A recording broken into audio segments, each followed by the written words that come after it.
আল্লাহ তাআলা তার নিজের কুরসির কাছে তার বন্ধুকে বসালেন। আল্লাহ বড় মহব্বত করেন। আল্লাহ পাক রব্বুল আলামিন নিজের নুরানি চেহারা পয়গম্বরকে দেখালেন। আল্লাহর নবী সাল্লাল্লাহু আলাইহি ওয়াসাল্লাম আল্লাহর সাথে কথোপকথন করলেন। এমন এক ঘটনা ঘটলো, যেই নবীকে আল্লাহ তাআলা না বানাইলে হয়তো দুনিয়ার কোনো কিছুই সৃষ্টি করতেন না। আল্লাহ তাআলা মানুষ ইনসান, আল্লাহ তাআলা কুল কায়নাত কোনো কিছুই সৃষ্টি করতেন না। জান্নাত জাহান্নাম সৃষ্টি করতেন না। এমন পয়গম্বরকে আরশে নিছেন।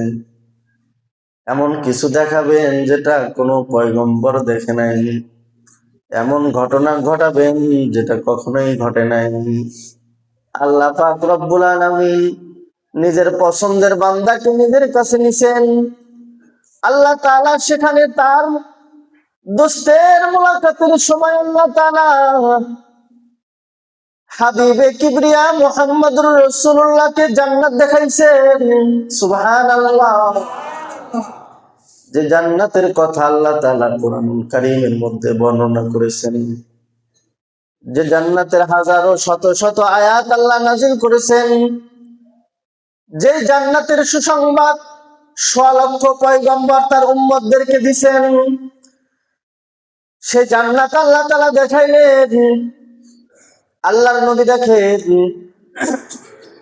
বড় একটা বটগাছ দেখা যায়, বড় একটা গাছ দেখা যায়,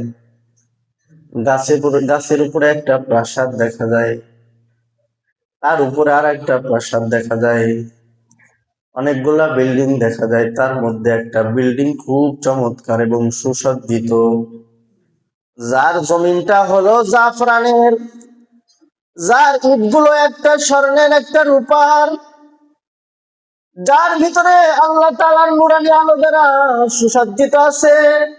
এমন একটা ঘর আল্লাহ দেখাইলেন। আল্লাহর নবী বলেন, এত সুন্দর ঘর এটা কার জন্য বানানো হয়েছে? ফেরেশতা বলে, ওগো আল্লাহর নবী, এটা আপনার পাগল মুমিন বান্দাদের জন্য বানানো হয়েছে। আল্লাহ রাসূল সাল্লাল্লাহু আলাইহি ওয়াসাল্লামকে জান্নাত ঘুরাইলেন। আল্লাহ নবীকে এবার জাহান্নাম ঘুরাবেন। আল্লাহ রাসূল সাল্লাল্লাহু আলাইহি ওয়াসাল্লাম দেখেন জান্নাত থেকে দূর, বহু দূর ধোঁয়া দেখা যায়। আল্লাহর নবী বলেন, ওটা কিসের ধোঁয়া? আল্লাহর নবী সেদিকে রওনা হলেন। দুইজন ফেরেশতার সাথে আল্লাহর নবী রওনা হলেন। এটা কোনো গল্প কাহিনী নয়, এটা কোরআনের বর্ণিত সত্য ঘটনা। আল্লাহ রাসূল সাল্লাল্লাহু আলাইহি ওয়াসাল্লাম এবার রওনা হলেন, দুইজন ফেরেশতার সাথে রওনা হলেন। বহু দূর দেখা যায় একজন লোক, যাকে বসায় রাখা হয়েছে, তার দুই পাশে দুইজন ফেরেশতা দাঁড়ায় আছে, কেচি নিয়ে দাঁড়ায় আছে। দুই ফেরেশতা ওই লোকটাকে, বসা ব্যক্তিকে, নিজের হাতের কেচি দ্বারা তার মুখকে ফাড়তেছে। ডান পাশে যখন ফাড়ে, চিৎকারের আওয়াজ আসে, রক্ত বেয়ে বেয়ে বুক ভেসে যায়। আবার ডান পাশ থেকে যখন বাম পাশের ফেরেশতা বাম পাশের গাল কাটে, ডান পাশে তখন সুস্থ হয়ে যায়, আগের মতো ভালো হয়ে যায়। এভাবে বারবার তার গাল কাটা হইতেছে।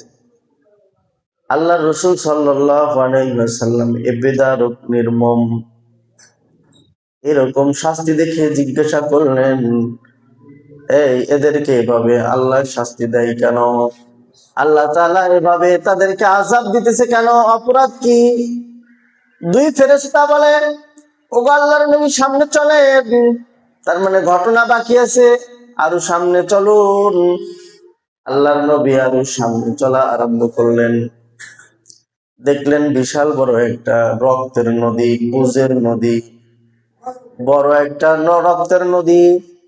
যে নদীর মধ্যে একজন মানুষ হাবুডুবু খাইতেছে, দুই ধারে দুই ফেরেশতা বড় বড় পাথর নিয়ে দাঁড়ায় আছে। রক্তের মধ্যে সাঁতার করা বান্দাটা ওই পুকুর থেকে উঠার জন্য, পারে ফেরার জন্য সাঁতরায় সাঁতরায় যখন পারে আসতেছে, যখনই পারে উঠে যাবে তখন ফেরেশতার হাতে থাকা পাথর দিয়ে এত জোরে ওই বান্দার মাথার উপরে আঘাত করতেছে যে আবার ছিটকে পুকুরের মাঝখানে চলে যাইতেছে। আযাব দেওয়া আরম্ভ হয়েছে। বড় কঠিন আযাব, কোনো দিকে উঠতে পারে না। এমন এক শাস্তি, যে শাস্তি কখনোই কল্পনা করা যায় না। আল্লাহ পাক আযাব বাড়ায় দিলেন। চতুর্দিক থেকে ফেরেশতারা বৃষ্টির মতো পাথর নিক্ষেপ করা আরম্ভ করতেছে। লোকটা হাবুডুবু খেয়ে খেয়ে আসতেছে, আবার পারে ফেরার চেষ্টা করে। আবার আল্লাহর নবী বলেন, লোকটাকে আবার ফেরেশতারা মাথার উপর থেকে পাথর ছাড়ে। এত জোরে পাথর ছাড়ে যে লোকটা পাথরের আঘাতে মধ্যবর্তীতে চলে যায়। এভাবে তাকে শাস্তি দেওয়া হয়। আমি আল্লাহর নবী, আমি ফেরেশতাদেরকে প্রশ্ন করি, এই ভাই, এদেরকে এভাবে কেন আযাব দেওয়া হয়? এদের অপরাধ কি? আল্লাহর নবী বলেন, যখন এ কথা বললাম, দুইজন ফেরেশতা আমাকে কোনো উত্তর দেয় না। দুইজন ফেরেশতা বলে, ও আল্লাহর নবী, আপনি সামনে চলুন। আমি সামনে চললাম। সামনে যাইতে যাইতে দেখি বিশাল বড় একটা গর্ত, দেখতে চুলার মতো দেখা যায়, যার মধ্যে এত বেশি আগুন। বিশাল বড় গর্ত, যার ভিতরে আগুনে ভরা, লেলিহান আগুন দাউ দাউ করে জ্বলতেছে। যার মধ্যে আমি তাকায় দেখি হাজারো নারী পুরুষ উলঙ্গ অবস্থায় তার মধ্যে জ্বলতেছে। হাজার হাজার নারী, হাজার হাজার পুরুষ তার মধ্যে প্রজ্বলিত হইতেছে। জাহান্নামের আগুন বাবা দুনিয়ার আগুনের মতো নয়। আল্লাহর নবী বলেন, দুনিয়ার আগুনের চাইতেও যার 70 গুণ তাপমাত্রা বেশি হবে। জাহান্নামের আগুন সাধারণ কোন আগুন নয়। একটাবার নিজেকে চিন্তা করুন, দুনিয়ার কোন আগুন কিন্তু কোনো মানুষ 1 ঘন্টা সহ্য করতে পারবে না। সামান্য ভাটার আগুন একজন মানুষ 5টা মিনিট যদি তার মধ্যে থাকে, কয়লা হয়ে বের হয়ে আসবে। দুনিয়ার ভাটার আগুনের মতো কিন্তু জাহান্নামের আগুন নয়। আল্লাহর নবী বলেন, আল্লাহ তাআলা ফেরেশতাদেরকে আদেশ করেন, এই ফেরেশতারা, আমার নাফরমান বান্দাদের জন্য আগুন প্রস্তুত করো। আমার নাফরমান বান্দাদের জন্য আগুন প্রস্তুত করো। আল্লাহ পাক রব্বুল আলামিনের নির্দেশে ফেরেশতারা আগুন প্রস্তুত করে, জ্বালাইতে থাকে, প্রজ্বলিত করতে থাকে। ওগো আল্লাহ, কতদিন করব? জ্বালাইতে থাকো, 1000 বছর জ্বালাইতে থাকো। 1000 বছর পর্যন্ত ফেরেশতারা আগুন জ্বালাইতে থাকে। 1000 বছর পর ফেরেশতারা বলে, ওগো আল্লাহ, তাকা দেখো, আগুনের রং বড় লাল হয়ে গেছে। তোমার জাহান্নামের ফেরেশতা, তোমার জাহান্নামের বান্দাগুলো পুরানোর জন্য জাহান্নামের আগুন যথেষ্ট। আল্লাহ, তাকায় দেখো, বিকট রং, লাল রং হয়ে গেছে। এমন প্রজ্বলিত আগুনের মধ্যে, এমন উত্তপ্ত আগুনের মধ্যে তোমার নাফরমান পুরানোর জন্য যথেষ্ট। আল্লাহ বলে, না না না, আমার নাফরমান বান্দাদের প্রতি আমার এত গুসা, এত রাগ, আরো জ্বালাইতে থাকো। আরো 1000 বছর পর্যন্ত জ্বালাইতে থাকে। এরপরে লাল বর্ণের রং, লাল বর্ণের আগুনটা নীল বর্ণ হয়। আল্লাহর নবী বলে, ফেরেশতারা আল্লাহকে ডাক দিয়ে বলে, ও আল্লাহ, তাকে দেখো, জাহান্নামের আগুন নীল বর্ণ হয়ে গেছে। জাহান্নামের আগুন নীল বর্ণ হয়ে গেছে। কি ভয়ঙ্কর এক রং! আল্লাহ, এখন কি আমরা থামবো? না, আরো জ্বালাইতে থাকো। জাহান্নামের আগুন আরো উত্তপ্ত করতে থাকো, কারণ আমার নাফরমান বান্দাদের আমি ওই আগুনে পোড়াবো না। এমন আগুনে পোড়াবো যেটা তার হাড্ডি সহ পুড়ায় ফেলে। আল্লাহ তাআলা জাহান্নামের আগুনকে আরো উত্তপ্ত করা আরম্ভ করেন। ফেরেশতারা আরো 1000 বছর প্রজ্বলিত করে। জ্বালাইতে জ্বালাইতে জাহান্নামের চুলার মধ্যে আরো 1000 বছর পর্যন্ত আগুন জ্বালাইতে থাকে। জ্বালাইতে জ্বালাইতে নীল বর্ণের আগুনটা কালো বর্ণের হয়ে যায়। দুনিয়ার আগুন যদি অন্ধকারে রাখা হয় তাহলে আলোকিত হয়। অন্ধকার ঘরে মোমবাতি জ্বালাইলে আলো হয়, আলোকিত হয়। কিন্তু জাহান্নামের আগুন এমন যে আলোয় রাখলে অন্ধকার হয়ে যাবে। জাহান্নামের আগুন সাধারণ কোন আগুনের নাম নয়। সরকার দো জাহান নবী মুহাম্মদুর রাসূলুল্লাহ বলেন, আল্লাহ তাআলা জাহান্নামের আগুন এমন উত্তপ্ত বানাবেন, দুনিয়ার আগুন যদি হাতে লাগে হাত পুড়ে যায়, যদি পায়ে লাগে পা পুড়ে যায়, যদি নখে লাগে নখ পুড়ে যায়। জাহান্নামের আগুন যেথায় লাগবে আগে কলিজা পুড়ে যাবে, যেথায় লাগবে আগে কলিজায় আগুন ধরে যাবে। এমন এক আগুনের মধ্যে হাজারো নারী পুরুষকে দেখা যায় যারা উলঙ্গ অবস্থায় প্রজ্বলিত হইতেছে। নিচ থেকে ফেরেশতারা আগুনের তাপমাত্রা বাড়ায় দেয়। আগুনের ধাক্কায় মানুষগুলো উপরের দিকে উঠে আসে, মনে হয় চুলা থেকে বের হয়ে যাবে, কিন্তু বের হয় না, আবার আগুন নিচের দিকে যায়। সাথে সাথে জাহান্নামের আসামিগুলো নিচের দিকে যায়। আল্লাহর নবী বলেন, আমি দেখলাম তার মধ্যে বেশিরভাগ মানুষ হলো নারী। বেশিরভাগ মানুষ দেখলাম জাহান্নামে জ্বলতেছে, সেটা হলো মহিলা।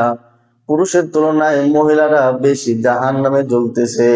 আমি প্রশ্ন করলাম, ও ফেরেশতা, এদেরকে এভাবে শাস্তি দেওয়া হয় কেন? ফেরেশতারা দুইজন বলে, ওগো আল্লাহর নবী, আপনি সামনে চলুন। আমি আল্লাহর নবীর সামনে চলা আরম্ভ করলাম। কিছু দূর যাওয়ার পরে দেখি একজন মানুষকে বসায় রাখা হয়েছে, যার মাথার উপরে দুইজন ফেরেশতা বারবার পাথর মারে। একবার পাথর মারে, সাথে সাথে মাথার ঘিলুগুলো মাথার খুলি ভেঙে তছনছ হয়ে যায়।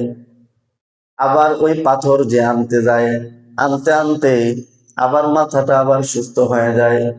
আবার পাথর মারে, আবার যখন পাথর ছিটকে দূরে সরে যায়, মাথাটা আবার ঠিক হয়ে যায়।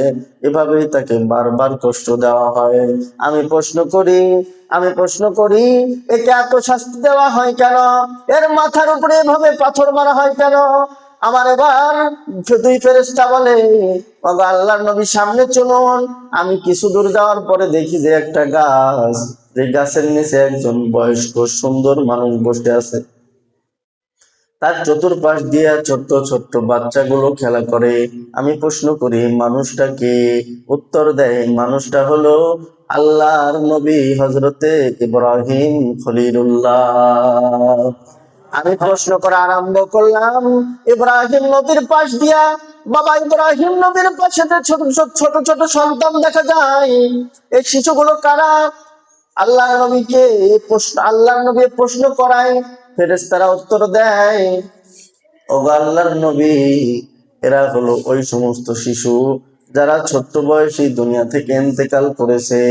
চাই সে মুসলমানের ঘরে হোক অথবা হিন্দুর ঘরে হোক, বিধর্মীর ঘরে হোক, সকল শিশু ইব্রাহিম নবীর কাছে লালিত পালিত হইতেছে। সুবহানাল্লাহ। ছোট্ট ছোট্ট শিশু আল্লাহর নবী ইব্রাহিমের পাশ দিয়ে খেলাধুলা করতেছে। আল্লাহর নবী বলেন, আমি যে ঘর দেখলাম, এরপরে যে একটা ঘর দেখা যায়, গাছের উপরে যে ঘর দেখা যায়, সুন্দর এক বালাখানা দেখা যায়, বিল্ডিং দেখা যায়। এই ঘরটা কার বলুন না? ঘরটা দেখে আমার বড় পছন্দ হয়েছে। আল্লাহর নবী, সব চাইতে যে সুন্দর ঘর দেখেন, এটা আর কারণ নয়, এটা হলো আপনার। সুবহানাল্লাহ। এটা আপনার ঘর, এটা আপনার জান্নাতের ঘর। আল্লাহর নবী বলেন, তাহলে আমি একটু প্রবেশ করি। আল্লাহর নবী বলাই, ফেরেশতারা বলে, না না, ওগো আল্লাহর নবী, আপনার সময় হয় নাই। আপনার ঘর, আপনি মালিক, আপনি দুনিয়া থেকে একেবারে আসেন নাই। আজকে ঘোরার জন্য, মেহমান হওয়ার জন্য এসেছেন। আপনি শুধুমাত্র দেখার জন্য এসেছেন। আপনি আজকে শুধু দেখবেন। আল্লাহ তাআলা দেখাইলেন। এবার ফেরেশতাদেরকে প্রশ্ন করে, বলো না, ওই যে দেখলাম যে মানুষটাকে আগুনের কেসি দ্বারা গাল কাটা হয়, এর অপরাধ কি ছিল? এবার দুইজন ফেরেশতা উত্তর দেওয়া আরম্ভ করেছে, ও আল্লাহর নবী শুনুন, যে মানুষরা দুনিয়ার বুকে সামান্য স্বার্থ উদ্ধারের জন্য মিথ্যা কথা বলেছিল, যারা এই জবান দিয়ে মিথ্যা বলেছে, আল্লাহর পছন্দ হয় নাই, তাদেরকে শাস্তি দেওয়া হয়। যারা মিথ্যা বলবে তাদের আগুনের কেজি দ্বারা গাল কাটা হবে। আউযুবিল্লাহ। যারা মিথ্যা কথা বলতেছে, আল্লাহর নবী নিজের চোখে দেখে এসেছেন, যারা মিথ্যা বলবে আল্লাহ তাআলা তাদেরকে আগুনের কেচি দ্বারা গাল কাটবে। আর আমরা তো সামান্য সামান্য কারণেই মিথ্যা বলি, সামান্য কয়টা টাকা লাভের জন্য মিথ্যা কথা বলি, সামান্য একটু জমি জমা ছলচতরি করে খাওয়ার জন্য মিথ্যা কথা বলি, সামান্য ব্যবসায় লাভ হওয়ার জন্য মিথ্যা কথা বলি। কত কারণে আমরা মিথ্যা কথা বলি। আল্লাহ নবী সাল্লাল্লাহু আলাইহি ওয়াসাল্লাম বলেন, মিথ্যা কথা এটা একটা দুর্গন্ধ আছে। কেউ যদি মিথ্যা কথা বলে তাহলে তার কাছে ফেরেশতা থাকে না।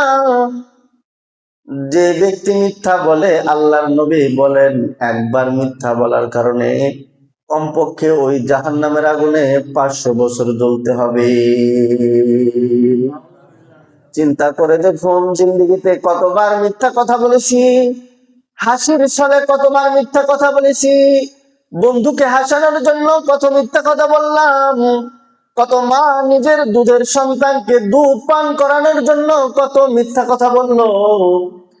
যত মিথ্যা কথা আছে, প্রত্যেক মিথ্যা কথার কিন্তু শাস্তি হবে। এই জন্য মুসলমান, মিরাজের ঘটনা কোনো গল্প কিস্সা কাহিনী নয়, এটা হলো একটা সবক, এটা হলো হুঁশিয়ার বার্তা। আল্লাহর নবী বোঝায়, দুনিয়ার মুসলমান যদি মিথ্যা কথা বলে আসো, আগুনের কেচি তোমার জন্য রেডি। ঠিক না বলে? আগুনের কেচি তোমার জন্য রেডি। এবার আল্লাহর নবী প্রশ্ন করেন, যে মানুষটাকে দেখলাম আগুনের চুলার মধ্যে জ্বলতেছে, তাদের কি অপরাধ ছিল? দুই ফেরেশতা বলে, ও আল্লাহর নবী, এরা হলো ওই সমস্ত মানুষ যারা দুনিয়ার বুকে জিনা ব্যভিচার করত, ওই সমস্ত নারী যারা জিনা করত, ফিজিক্যালি জিনা, আবার কানেরও জিনা, চোখেরও জিনা। চোখ দিয়া হারাম জিনিস দেখলে চোখের জিনা হয়, কান দিয়া হারাম জিনিস শুনলে কানের জিনা হয়। আমাদের যে এই পরিমাণ জিনা হয় দিনে, যার হিসাব নাই, চোখের জিনা চলতেছে। যাকে দেখা হারাম তাকে আমরা বারবার দেখি, যাকে দেখা হারাম তাকে লোভ নিয়ে লালসা নিয়ে দেখি, খায় সাথে নফসানি খাহেজ জাগ্রত করে দেখি। যত মানুষকে দেখি প্রত্যেকবার দেখার দ্বারা জিনা হয়। নজর, আল্লাহর নবী বলেন, চোখের দেখা এটা জিনা। আল্লাহর নবী বলেন, আমি দেখলাম নারী পুরুষ যারা কবরের মধ্যে, নারী পুরুষ যারা চুলার মধ্যে জ্বলতেছে, এদের অপরাধ ছিল, এরা জিনাকার ছিল। আমি প্রশ্ন করলাম, যাদেরকে দেখলাম রক্তর সাগরে হাবুডুবু খায়, তাদের কি অপরাধ ছিল? তাদের কি অপরাধ ছিল এই কারণে তাদের এত মর্মম শাস্তি হয়? আল্লাহর নবী প্রশ্ন করায়, দুই ফেরেশতা উত্তর দেয়, ওগো আল্লাহর নবী, এদের একটাই অপরাধ ছিল যে দুনিয়ার বুকে তারা সুদ খাইতো, দুনিয়ার বুকে তারা হারাম খাদ্য খাইতো, দুনিয়ার বুকে তারা অন্যায় অবিচার করত। তারা হারাম খাদ্য ভক্ষণ করার কারণে আল্লাহ তাআলা তাদেরকে রক্তের নদীতে হাবুডুবু খাওয়াইতেছে। নাউজুবিল্লাহ।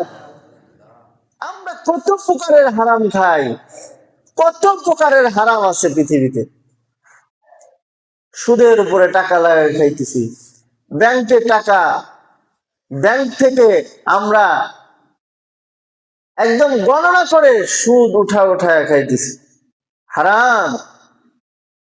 আবার জমি আমরা কটে রেখে, জমি দিয়া 2 লাখ টাকা নিয়া, যেই বেচারা জমি নিল সারা বছর সে জমি চুষে চুষে খাইতেছে, খাজনা বাবদ 200-100 টাকা দিয়ে হালাল বানানোর পায়তারা, এটা জায়েজ নাই, এটা জায়েজ নাই।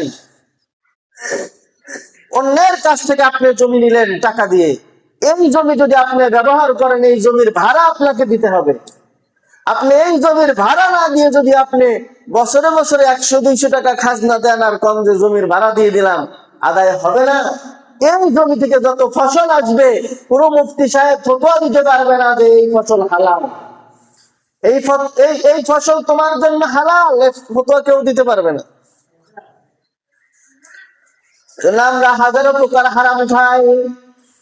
সাবধান মুসলমান, আল্লাহর নবী নিজের চোখে দেখে এসেছেন, যদি কেউ হারাম খায় তাহলে তার আযাব আছে। দুনিয়ার মুসলমান, আল্লাহর নবী প্রশ্ন করলেন, যাকে দেখলাম মাথার উপরে পাথর মারা হয়, আমি দেখলাম মাথার উপরে পাথর মারা হয়, একটা লোককে শোয়ায় রাখা হয়েছে, 2 জন ফেরেশতা তার মাথার উপরে পাথর মারতেছে, উঠে পালাইতেও পারে না, যাইতেও পারে না। একজন ফেরেশতা যখন মারে, মাথা তছনছ হয়ে যায়, যখন পাথরটা দূরে যায় আবার আনতে আনতে মাথা ঠিক হয়ে গেল। কেন এমন আযাব দেওয়া হয়? ফেরেশতারা বলে, ওগো আল্লাহর নবী, এরা হলো তারা যারা দুনিয়ার বুকে আমলের কথা বলতো কিন্তু আমল করতো না, যারা আমল শিখতো কিন্তু আমল করতো না, আমলের কথা জানতো কিন্তু নিজে আমল করতো না, এরা হলো ওই সমস্ত ব্যক্তি। নাউজুবিল্লাহ। আমরা তো জানি 5 ওয়াক্ত নামাজ পড়া ফরজ, আমরা মানুষকেও বলি কিন্তু নিজে পড়ি না। আমরা জানি পর্দা করা ফরজ, নিজে করি না। আমরা জানি সুদ খাওয়া হারাম, নিজে বাঁচি না। আমরা জানি মিথ্যা বলা হারাম, অন্যকে ঠিকই আমরা নসিহত করি, মিথ্যা বলা যাবে না, মিথ্যা বলতে হয় না, কিন্তু নিজে সুযোগ পাইলে একটাও সত্যি কথা বলে না। আছে না নাই বলেন? তাহলে আল্লাহ নবী সাল্লাল্লাহু আলাইহি ওয়াসাল্লাম এ দৃশ্য দেখে আসলেন। আল্লাহ রাসূল সাল্লাল্লাহু আলাইহি ওয়াসাল্লাম যখন জমিনে আসলেন, আসার পথে দেখে যে 2টা কাফেলা, ব্যবসায়ী কাফেলা, এক কাফেলার কাছে কিছু পানি আছে। আল্লাহর নবী রাতের অন্ধকারে এই পানিগুলো পান করলেন। আর এক কাফেলা দেখে উট হারায় গেছে, উট খোঁজা আরম্ভ করছে। আল্লাহর নবী সাল্লাল্লাহু আলাইহি ওয়াসাল্লাম এই দৃশ্য দেখে আসলেন, এসে ফজরের নামাজ আদায় করলেন। ফজরের নামাজের পরে মক্কায় ঘোষণা করে দিলেন, আমি আজকের রাতে আল্লাহর দিদারে গিয়েছিলাম, মাটি থেকে নিয়ে 7ম আসমানে গিয়েছিলাম। আল্লাহ তাআলার লৌহ কলম, আল্লাহ তাআলার আরশ ও কুরসি, আল্লাহ তাআলার জান্নাত জাহান্নাম আমি নিজের চোখে দেখে এসেছি। যখন এ কথার ঘোষণা মক্কার বুকে ছেড়ে দিলেন, কাফেররা আরো হাসাহাসি আরম্ভ করলো। যেই কথা আর পাতে ধরে না, যেই কথাটা আর সমচীন হয় না, যেই কথাটা আর মেনে নেওয়া যায় না, মুহাম্মদ পাগল হয়ে গেছে। নাউজুবিল্লাহ। আল্লাহ তাআলা আয়াত নাযিল করলেন। আল্লাহ তাআলা বলেন, সুবহানাল্লাযী আসরা বিআবদিহি লাইলাম মিনাল মাসজিদিল হারাম ইলাল মাসজিদিল আকসাল্লাযী বারাকনা হাওলাহু ইলাল মাসজিদিল আকসাল্লাযী বারাকনা হাওলাহু লিনুরিয়াহু মিন আয়াতিনা। আল্লাহ তাআলা আয়াত নাযিল করলেন, জানা দিলেন, আমার বন্ধুকে আমি মক্কা নগরী থেকে, মসজিদে হারাম থেকে আমি বাইতুল আকসায় নিয়েছি। আমার বন্ধুকে রাত্রের অল্প সময়ের মধ্যে আমি নিজে ভ্রমণ করাইছি। আমার বন্ধুকে আমি আমার জমিনে আবার ফিরাই দিয়েছি। মক্কার মানুষ বিশ্বাস করে না, আবু জাহেল বিশ্বাস করে না।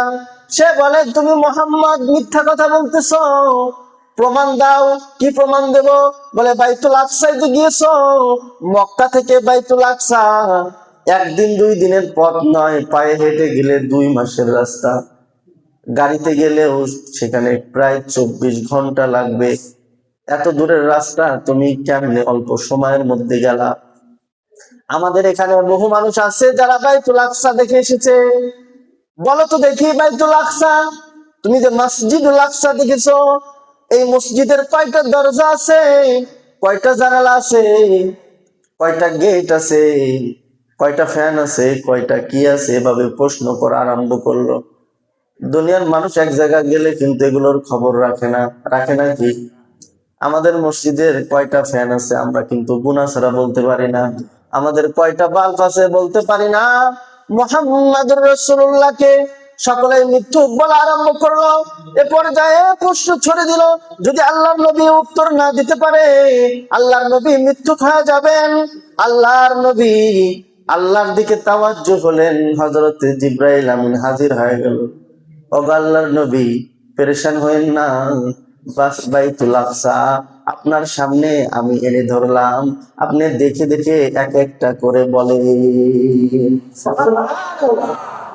আল্লাহ নবী সাল্লাল্লাহু আলাইহি ওয়াসাল্লাম নিজের চোখে দেখে দেখে বলা আরম্ভ করলেন, ওইখানে একটা গেট আছে, তার পাশে তিনটা জানালা আছে, তার পাশে এভাবে জানালা আছে, তার পাশে এভাবে কাতার গুলো সাজানো আছে। এক এক করে বলা আরম্ভ করলেন।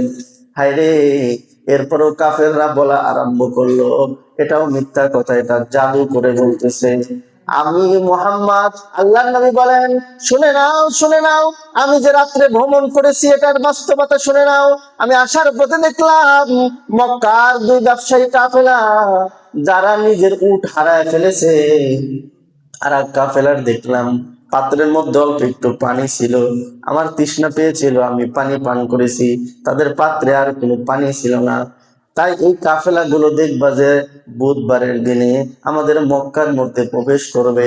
এবার কাফের দলরা সকলে আশ্চর্য হয়ে গেল, দেখি বাস্তবতা কতটুকু, মুহাম্মদ কি বাস্তব কথা বলে নাকি জাদু করে কথা বলে। সকল কাফেররা সূর্য ডোবার আগ পর্যন্ত মক্কার গেটে দাঁড়ায় থাকলো, দেখি দুই কাফেলা আসে কিনা। ব্যবসায়ী দুই কাফেলা যদি বুধবারের মধ্যে আসতে পারে তাহলে বুঝবো যে ঘটনা সত্য। টাকা দেখে এদিকে সূর্য লাল হয়ে গেছে, সূর্য ডুবে যাবে। আল্লাহর নবী পেরেশান, আরে কই কাফেলা কই? ও আল্লাহ, তাদের দূরত্ব আর সফর দেখে আমার মনে হলো যে তারা বুধবারের দিন আসবে। গো আল্লাহ, এখনো তো তারা আসে না, আমি কি কাফেরদের মাঝে মিথ্যুক হয়ে যাব? আল্লাহ তাআলার কেমন খেলা! আল্লাহ তাআলা সূর্যকে থামায় দিলেন। আল্লাহু আকবার। সূর্য লাল হয়ে গেছে, সূর্য ডুবে যাবে 5 মিনিটের মধ্যে। আল্লাহ তাআলা সূর্যকে থামায় দিলেন। আল্লাহ তাআলা তার বন্ধুর জবানের কথা রাখার জন্য আল্লাহ তাআলা আরশের নিজাম পাল্টা দিলেন। আল্লাহ তাআলা এই সূর্য থামায় দিলেন। কাফেররা আশ্চর্য হয়ে গেল, হায় রে, সূর্য দেখলাম লাল, এখনো ডোবে না, মুহাম্মাদের কথা তো মিথ্যা হইল না। দূর থেকে তাকা দেখে যে ধুলাবালি উড়াইতে উড়াইতে দুইটা কাফেলা মক্কায় প্রবেশ করতেছে। আল্লাহু আকবার। দুইটা কাফেলা যখন মক্কায় প্রবেশ করলো, এবার কাফেররা প্রশ্ন করা আরম্ভ করলো, এই কাফেলার দলেরা, শোনো, একদল আমার সামনে আসো। আবু জাহেল বলে, আমার সামনে আসলো। আমি প্রশ্ন করলাম, তোমাদের কি উট হারিয়েছিল নাকি? কয়, হ্যাঁ, আমাদের উট হারিয়েছিল। আপনি জানলেন কিভাবে? কয়, মুহাম্মদ বলেছে। কয়, তাই নাকি? কয়, আমরা একটা আওয়াজ পেয়েছিলাম, যে আওয়াজের কারণে আমাদের একটা ঘোড়াও মারা গেল, মনে হইলো যে একজন কেউ গেল। হ্যাঁ, তাহলে মুহাম্মদের কথা সত্য, আমরা আর দেরি করব না, মুহাম্মদের হাতে কালেমা পড়ে মুসলমান হব। মুহাম্মাদের হাতে কালেমা পড়ে মুসলমান হয়। দ্বিতীয় কাফেলার কাছে আর আবু জাহেল প্রশ্ন করে না, কারণ যত ঘটনা ঘটেছে আল্লাহ নবী কোনোদিন মুখে মিথ্যা কথা বলে নাই। একটা ঘটনা সত্য হয়েছে, অন্য ঘটনার জন্য আর জিজ্ঞাসা করে না। অন্য কাফেররা জিজ্ঞাসা করে, এই ভাই, তোমাদের কাফেলার সাথে কি অল্প একটু পানি ছিল নাকি? সে পানিটা কি তোমরা পেয়েছিলে নাকি? হ্যাঁ, আমাদের সাথে পানি ছিল, সে পানিটা কে যেন পান করে চলে গেল, এই পানিটা তো আমরা পাইলাম না। কয়, এটা মুহাম্মদ বলেছে। কয়, তাই নাকি? তাহলে ঘটনা সত্য, আমরাও কালেমা পড়ে মুসলমান হয়ে গেলাম। সকলে মুসলমান হয়ে গেল। এদিকে যারা মুহাম্মাদুর রাসূলুল্লাহর কথা অনুযায়ী দুই কাফেলার অপেক্ষায় ছিল, তারা তাকায় তাকায় দেখে মুহাম্মদ বলেছে বুধবারের মধ্যে দুই কাফেলা আসবে। সূর্য ডুবে গেলে কিন্তু বুধবার আর থাকতো না, বৃহস্পতিবার হয়ে যাইতো। সূর্যকে আল্লাহ তাআলা থামায় দিছে। এই সূর্য থেমে থাকা দেখেও সাথে সাথে আবু জাহেলের সাথীরাও কালেমা পড়ে মুসলমান হলো। সুবহানাল্লাহ। এইরকম ঘটনা আল্লাহ তাআলা ঘটিয়েছেন এক রাতে। নিজের বান্দাকে স্বপ্ন যুগে না, সশরীরে আল্লাহ তাআলা নবীজিকে আল্লাহর কাছে নিয়ে ঘটায় দিয়েছেন। সুবহানাল্লাহ। এই মেরাজ থেকে আমরা কি ঘটনা শুনলাম গল্প কাহিনী হিসাবে নাকি আমল হিসাবে? আমল কি? পাপাচার জাহান্নামে যাবে, এই কথা সত্য।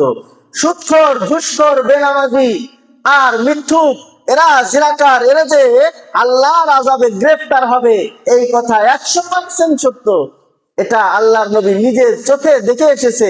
এখন বলুন, আমাদের কি এই পাপ কাজ করা উচিত না এগুলো ছাড়া উচিত? আল্লাহ তাআলা আমাদেরকে এই সকল পাপ কাজ থেকে হেফাজত করেন, বলেন আমিন। আর মেরাজের সবচেয়ে বড় মেরাজ হলো as-সালাত, নামাজ। আল্লাহ তাআলা আল্লাহর নবীর হাতে 5 বেলার নামাজ ধরায় দিছে আর বলেছে, বন্ধু নাও, 50 ওয়াক্ত দিয়েছিলাম, 5 ওয়াক্ত নিয়ে জমিনে যাইতেছো, অফার করে নাই।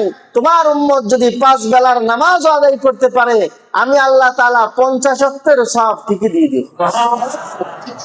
তাহলে নামাজ, এটা হলো মুমিনের মেরাজ। আমাদের মেরাজ হলো নামাজ। আল্লাহ পাক রব্বুল আলামিন 5 বেলার নামাজ যত্ন সহকারে আদায় করার তৌফিক দান করেন, বলেন আমিন। যেই পাপের কারণে শাস্তি হয়, ওই সমস্ত পাপ থেকে আমাদেরকে আল্লাহ হেফাজত করেন, বলেন আমিন। আমাদের জিন্দেগিতে যত পাপ হয়েছে, আল্লাহ তাআলা আমাদের জীবনে খালেস তওবা নসিব করেন, বলেন আমিন। এই বলে রজব মাসের কিছু কথা। রজব মাসে আল্লাহ রাসূল সাল্লাল্লাহু আলাইহি ওয়াসাল্লাম একটা দোয়া পড়তেন, সেটা হলো আল্লাহুম্মা বারিক লানা ফি রজব ওয়া শাবান ওয়া বাল্লিগনা রমাদান। আমার সাথে আপনারা বলুন, আল্লাহুম্মা বারিক লানা ফি রজব ওয়া শাবান ওয়া বাল্লিগনা রমাদান। আল্লাহ তাআলা আমল করার তৌফিক দান করেন, বলেন আমিন। এই মাসে খুব খেয়াল করে শুনবেন, তাহলে এইগুলো হলো পালনীয় গেল। আর বর্জনীয় আছে কিছু, সেটা হলো আমাদের সমাজের কিছু মানুষ আছে যারা এই মাসে দিন ধরে ধরে রোজা রাখে। 27 তারিখে, রজবের 27-এ বা 16 তারিখে, এভাবে কোনো রোজা এই মাসে নাই। কোনো দিন তারিখের সাথে ধার্য করে কোনো রোজা নাই, কোনো সময়ের সাথে বেঁধে কোনো নামাজও এই মাসে নাই। রমজান মাসে যেরকম তারাবির নামাজ আছে, আছে না? কিন্তু এই মাসে এইরকম কোনো 8 রাকাত 10 রাকাতের কোনো নামাজ রোজা নাই। কিন্তু এটা হলো ইবাদতের মাস, আল্লাহ তাআলার পছন্দের মাস। আল্লাহ তাআলার 4 মাস সম্মানিত, তার মধ্যে এটা একটা মাস, রজব মাস। আল্লাহ তাআলা এই মাসের সম্মান রক্ষা করে আল্লাহ কবরে যাওয়ার তৌফিক দান করেন, বলেন আমিন। আরো জোরে বলেন আমিন। আলহামদুলিল্লাহি রাব্বিল আলামিন।